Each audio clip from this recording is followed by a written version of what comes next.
Very rarely there may be little bit of experiencing the pranic body or the energy body.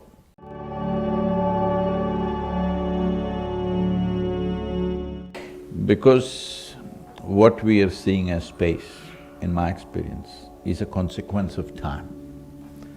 Time has given birth to space. And our sense of time is essentially because of cyclical movements, otherwise we don't know time. Right now people are sitting here, well, if this goes for an hour and a half, two, they're okay. It doesn't matter what great truths you talk, if it becomes 4 hours, they will slowly slip out.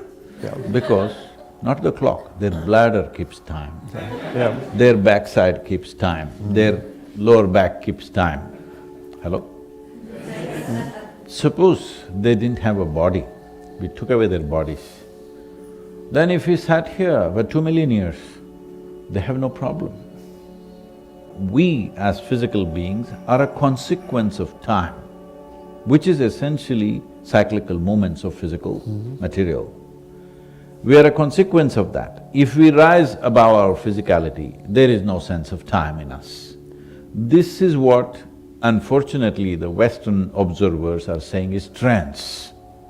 Somebody has risen above his physical state. Now, he sits here, you think he's sitting here whatever number of days, but he, in his experience, he's sitting for a few moments.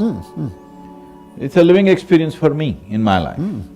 Then there are any number of people who've gone into deeper processes where if you make them sit in a certain state, they don't know any sense of time, time just like that. So, how much impact, when I said you can either get crushed by time, or you can be trapped by time, or you can be liberated by riding the time, how deeply you're identified with your physicality, that's how much power time has over you. If you're not so physically identified, now you are a scientist, you're lot happening up there, now you go into your laboratory or wherever you go, you don't know when to eat. There are some people, their stomach tells them all the time when to eat, when to go to the bathroom, when they should go again. In the office, you will see many of them in 8 hours of work are going to the bathroom 4 to 5 times and going to eat and drink another 5 times, because completely ruled by the body. If suddenly you became more interested in something else, you don't know when to eat, when to pee, when not to do, because bodily influence on you, the power of the body is gone. Once the power of the body is gone on you, the power of time is gone on you. So if you're completely free from that, you're beyond time process. But how do we come to this?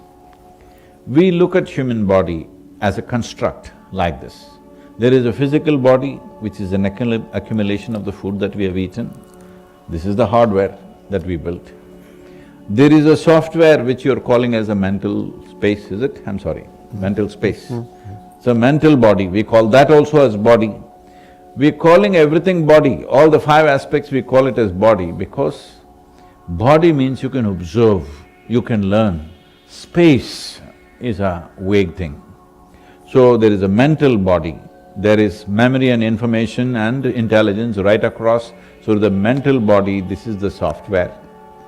Hardware, software together can do nothing unless it's plugged into power. So the third layer, we call this as the pranamaya kosha or the energy body.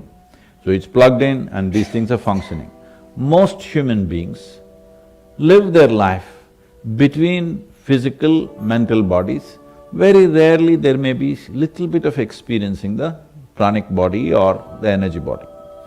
The next dimension of the body is called Vijnanamaya kosha. Vijnana literally means is, jnana means to know, jnana means to know. Vijnana means it is a combination of 2 words, vishesh jnana. That means an extraordinary knowledge. Extraordinary knowledge means anything that we don't perceive through our sense perception, but we perceived it, then we call this vishesh jnana or vijnana. Today in India, the word science has been described as Vigyan. Right now in school subjects, it's called Vignan. Because we are saying this is extraordinary knowledge, because you What your eyes could not see, your telescope saw. So we are saying you are having extraordinary knowledge, because beyond the sense perception, you extended it somehow. It doesn't matter how you extended it, somehow using a physical mechanism or using your own power of extending your eyes, somehow or the other you saw something that your eyes cannot see. So we call this Vigyan. So general science is called Vigyan in India now. So this Vijnanamaya Kosha, for lack of English words, some people describe it as the etheric body.